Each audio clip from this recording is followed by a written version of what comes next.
Good morning, everybody. It's a little bit early, but in this wacky world that we have right now, we have to work with what we've got, and I've got a smaller staff today, so I'm going to go live right now, and then you can always look back on it and see it when you get a minute. I got my coffee, and I am ready to go. It's Friday. It's going to be gorgeous out. Jennifer, sorry, you're in Maine. Maybe it's still snowing, but you'll be down here soon and it'll be a little bit warmer. Not much. It was frost on the ground this morning. So today we're going to talk about nutrition. This is our third week in our 5-week series on Let's Take a Moment. Just a 10-minute quick session for women who tend to put things on the back burner for themselves and make sure everybody else does these things, but they don't. So now let's take a moment. Last week we talked about hydration and how important water was to our bodies. And fun fact, I forgot to tell you this, but the more water you drink, the less likely your allergies might be to act up. Maybe because you're flushing things out.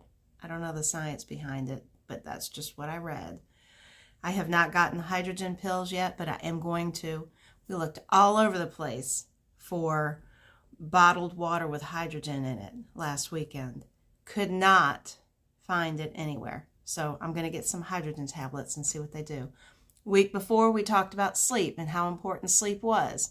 And obviously, I didn't pay attention to it last night. I think I got 4 hours of sleep. And the recommended dosage for women is 7 to 9. You have to find your sweet spot and go with it. And you'll find that once you get it, you'll know when you have enough sleep and when you don't. So today we're going to talk about nutrition, how important it is. And for most of us, it's probably preaching to the choir. I think a lot of you know that I'm a Whole30 advocate, and basically what Whole30 is eating around the outside of the store. Anything that comes from the ground, whether it's an animal that's, raised without GMO food, an animal, a vegetable, a fruit, but it comes from the ground. And food is so important. You're going to get out of your body what you put into your body. Basically, at the end of the day, it's just like a test in school. If you work hard and you study hard, you're going to pass the test. Same thing. If you put good foods in your body, you're going to get good things coming out of your body.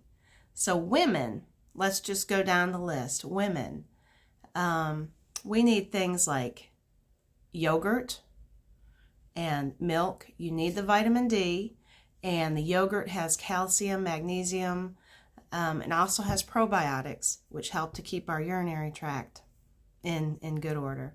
Vitamin D, the problem with vitamin D and getting it is a lot of times we use sunscreen now because we don't want the sun's bad rays. So we use sunscreen and we block out vitamin D. Vitamin D helps absorb the calcium, so you have to have it. So what I've done in the past is I go out early in the morning and without sunscreen before the sun comes up really bright and wander around my backyard, work in the garden, drink a cup of coffee, talk with the birds, yell at the squirrels, that kind of thing. Ground. We'll talk about grounding next week, but taking my shoes off and walking in the grass right now is really cold early in the morning, so maybe not yet. But just kind of no sunscreen, just letting the early morning sun hit me, and seems to work. I don't know. Vitamin D is really hard for us to keep, though. And a lot of times as we get older, we end up having to take a supplement for it. Cruciferous vegetables, kale, broccoli, cauliflower, that kind of thing. They have high amounts of vitamin C, vitamin A, vitamin E, anti-aging, anti-cancer compounds. And so these things right here, it's supposed to help with, and the cancer, any dark leafy vegetable is going to help with cancer or blocking it. Sweet potatoes are really, really great for balancing your blood sugar. That doesn't sound right, does it? Because sweet potatoes are sweet. But it does. It works to balance your blood sugar, and in the process, it normalizes your appetite and your mood. So sweet potatoes are really, really good for us. And they're high in vitamin A, so they're good for your skin, they're good for your eyes, they're good for your urinary tract. You can't go wrong with a sweet potato. Lean beef, lean chicken, lean meat, that's your protein. It helps to keep up your iron levels. So do dark leafy greens. Some of you don't eat meat. If I never ate a steak again, I'd be okay. The dark leafy greens are what I love. And I do like some beans. Beans have protein too, along with other stuff. Flaxseed and salmon have your omega-3, your fatty acids that we need. They're healthy fats and fiber to keep our skin supple. You know, when you do this, it goes back. And it keeps it hydrated. One thing about flaxseed, if you don't know, in order for it to be digested, you have to grind it. And you should wait. If you're going to use it today, right now, in a recipe, grind it now. Because if you grind it, oxidation starts. The oxygen leaves it. So you want to avoid that. Just grind it right before you use it. And use your coffee grinder. Use that. That works just as well. You can use your coffee grinder for anything, for your herbs. Just wash it out before you grind your coffee again. Lentils, a bean, 100 different colors of lentils, but they help to balance your blood sugar once again. It's a lean, protein, plant-based food, and it's got plenty of iron and cancer preventative compounds. So just pick a color and cook. Just add a handful to things. Add a handful to your salad. Maybe you don't like beans. Well, if you add a little bit, just a little bit, maybe you won't even notice they're there. Pumpkin. Everybody loves pumpkin spice. Well, pumpkin is good for you. Vitamin A for your eyes, so you can eat it. I don't know about the pumpkin muffin, how much pumpkin is really in there, or the pumpkin latte, but maybe pumpkin soup. Olive oil. That's your best fat to use when you're cooking. It helps lower your LDL, which is your bad cholesterol, and it increases your HDL, which is your good cholesterol. Dark leafy greens, I'll go over it again. Calcium, iron, vitamin A, magnesium. They're phytonutrients, and they've been shown to help prevent certain types of diseases. The thing about dark leafy greens is you can throw them in stuff and nobody knows they're there. Smoothies, salad, you can eat it cooked, you can eat it raw. You can put them in brownie mix along with tomatoes and black beans. Kids won't know. I made a pan of brownies one time with an old brownie mix, which is not what I use normally, and a can of black beans, and nobody knew, and they were just so moist, and everybody ate them up. They didn't know they were healthy. Garlic, anti-cancer compounds. Thing about garlic, you chop it up or crush it, whatever you're going to use, however you're going to use it. Let it sit for 10 to 30 minutes before adding heat or acid, like if you're going to make a salad dressing, vinegar, in order for it to release the compounds that it needs. Asparagus, or as my older son used to call it, asparagus. Yep. Folate, and it's a prebiotic fiber. And yes, it does make your urine smell. It makes everybody's urine smell, even George Clooney. So that's just how it is. It'll be gone soon. And finally, dark chocolate. You can have dark chocolate. It is healthy. It actually helps to reduce arterial clogging.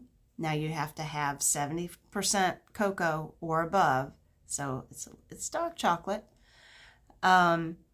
but it stops your blood platelets from sticking together. So, yep, you can have dark chocolate. Salted caramel with the dark chocolate around it. Yeah, that's healthy for you. Just not the whole box. Coffee. Yes, coffee is good for you. It's cold, but coffee is good for you. 1 to 2 cups a day. Great. Antioxidants. Black. Not mixed with sugar and cream and all this stuff. Black is best. My all-time favorite vegetable, blueberries. Blueberries have everything in it. Half a cup a day. They can be frozen, they can be dried, they can be fresh. Half a cup a day. You got it made. They've got everything. They help your urinary tract. They help your memory loss. They help certain types of cancer. You can't go wrong with blueberries, chocolate, and coffee. I don't know. That's my diet right there. So, did you know that Americans eat about 3,400 milligrams of sodium a day? We need 2,300, which is 1 teaspoon. One teaspoon of salt. Not 1 teaspoon of salt on your eggs in the morning, 1 teaspoon of salt on your French fries at lunch, and a teaspoon of salt on your mashed potatoes at dinner. No, 2 teaspoons over. So think about that when you're cooking. If you're cooking from scratch, when you use butter, if you're not cooking with unsalted butter, there's salt in the butter. And that is part of your teaspoon of salt that you get daily. If you put, sometimes I put just a tinge of salt in my coffee so that it's not as bitter. That counts as part of your teaspoon. So be careful. Try to flavor things with things other than salt. But I'm going to show you my Whole30. This is the Whole30 cookbook. And it's going to be backwards because I didn't have anybody to record. So it's Whole30. See the food? Looks good. Whole30 is basically eating from the ground, like I said. If you do the Whole30 challenge, what you do is you eat from the ground. You eat meat. You eat vegetables. You eat fruits. You can have butter as long as you turn it into ghee, which is basically melting the whole thing and pulling off the oil and getting rid of the cream that's left over in it. You can have eggs. You cannot have any dairy products. You can't have beans. You can't have grains. You can't have flour. You can't have sugar. And you can't have chemicals. What else is there? It's in the ground. You do this for 30 days. And once your 30 days are up, if you want to put something back in your diet, this is a great way to find out if you're allergic to anything. If you want to put something back in your diet, like dairy, for example, then on day 31, have a glass of milk, have a cheeseburger with a piece of real cheese, not, but a piece of real cheese. Just have a piece of cheese. And you'll know within 24 hours whether you have an allergic reaction to that. If you want to try adding grains, wait a couple of weeks, take the cheese out, wait a couple of weeks, then add some quinoa or some rice and see what it does. If it doesn't affect your body at all, then you're good. You know that you can add grains or you can add dairy, whatever. If you don't want to add any of that stuff, don't. It's your choice. Eating Whole30, eating around the store, the outside of the store. Think about it when you go into Food Lion or you go into Walmart or Harris Teeter and you just walk around the outside of the store. You walk into the produce department, not the deli with all your chemical-laden meats and your pastries, past that. But go into your fruits and vegetables, you go back around, you have your meats and your seafood, and you just circle around, and then you have your dairy stuff, where your eggs and your butter are. You can choose to eat or not eat that. But the aisles in the middle are all your canned foods, all your boxed foods, for the most part, foods that have a ton of chemicals in it. Do you know what those chemicals are doing to your body? Maybe, maybe not. Do you even know how to pronounce them? Are you eating things that have chemicals in it and you don't even know what they are? When you had your children, were you the one that had to cook the squash and mash it up? I did that because I didn't want my kids to have chemicals. But here I am eating this stuff. So if it's not good for my baby, it's not good for me. So just think, whatever you put into your body, it's going to come out. And do you want something that's going to go into your body to help you or to hurt you? So think about it. My 10 minutes is probably way past up, and my coffee is cold, so I'm going to go heat it up. I'm going to have a great rest of the day. I hope you do. We have 2 more weeks, so stay tuned. Next week, we're going to work on movement, and then the final week is going to be a pampering week, and we'll have some take-home stuff for you. I hope you have an amazing day, amazing weekend, and enjoy the weather. See you next week.